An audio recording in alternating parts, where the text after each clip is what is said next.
So listen, yesterday, if you were watching the news, our Prime Minister, Justin Trudeau, announced that Monday is going to be a federal holiday and national... I love this audience. And a national day of mourning for the funeral of Queen Elizabeth. Now, in this country, statutory holidays are granted by provincial governments. So, just who in Canada will get the time off to work to commemorate the historic day? So, Quebec and Ontario, no day off. Instead,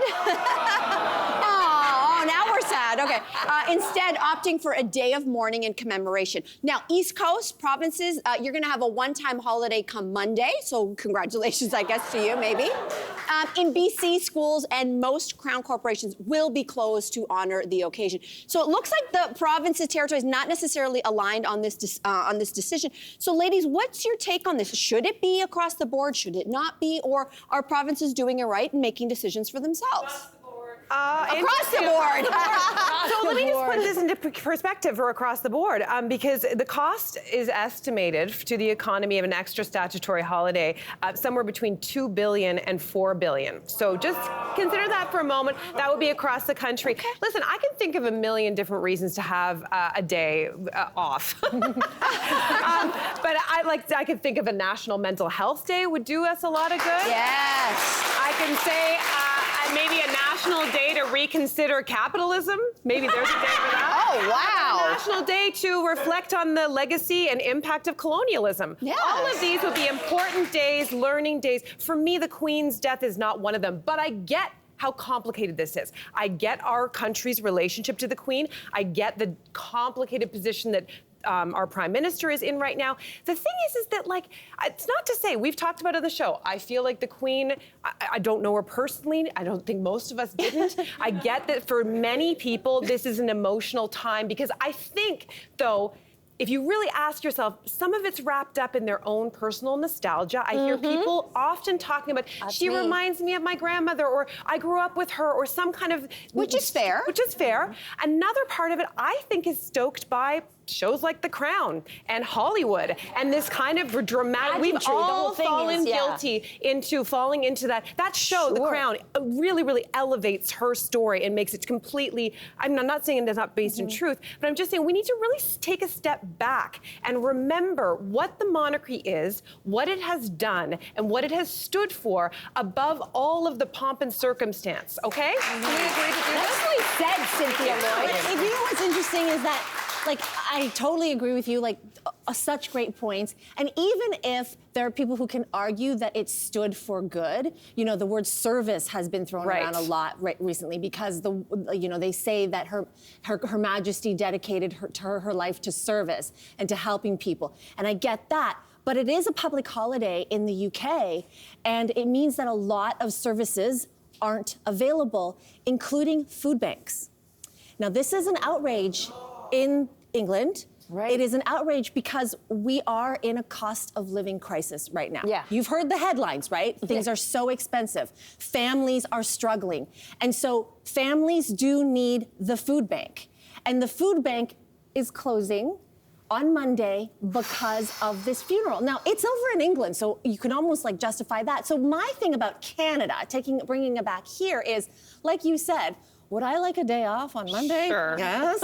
Okay, like I get it, but at the same time, I have the privilege of spending my day off not worrying about certain things. There are people who need government services there will be people who need government services on Monday.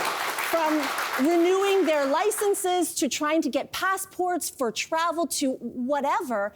And if they're inconvenienced because of this, it's just kind of like a bummer, right? Yeah.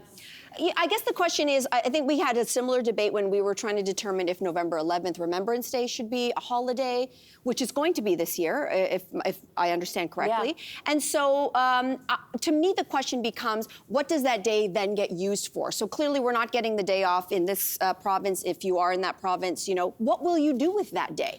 And I think that's always been the debate for me. So there's the intention that this is a day of mourning. But what if you are, I don't know, an Indigenous person? Is that what you're going to do on that day? Is that what we should be doing on that day? I think perspective matters, and I think it's that debate, like kids will be in school, at least in this province. Will their teachers actually spend the day doing the work, or is it just going to be like, so I think the question is, what will you do with that day? Complicated for other, this isn't a stat holiday, but we all get Christmas off. Not all of us are Christians. We all get Thanksgiving off. Not all of us want to celebrate Thanksgiving.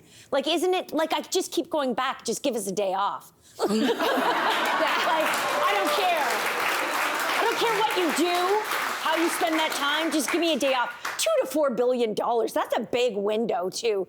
And like whoever said that, and on those days, small businesses generally still stay open. Cinemas stay open, restaurants and bars stay open, corner shops stay open.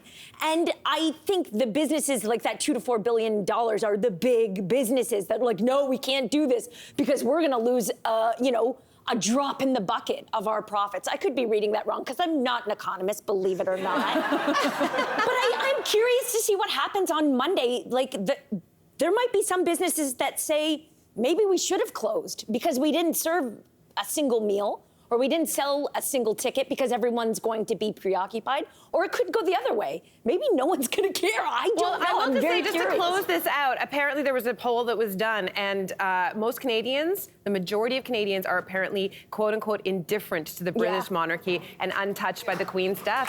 That's not me. That's what the poll says. It's true. A little bit later in the show, we're going to actually be chatting with Anne-Marie Medawake from Your Morning. She is going to be joining us live from London, England. She's got all the updates on the ground. We love her. Love her. So stay tuned for that. She's coming up a little bit later in the show. Hey there! Wasn't that great? Do you know where you can find some equally good content? Our YouTube page. It's filled with discussions, debates, and some laughs. Head there now, like and subscribe.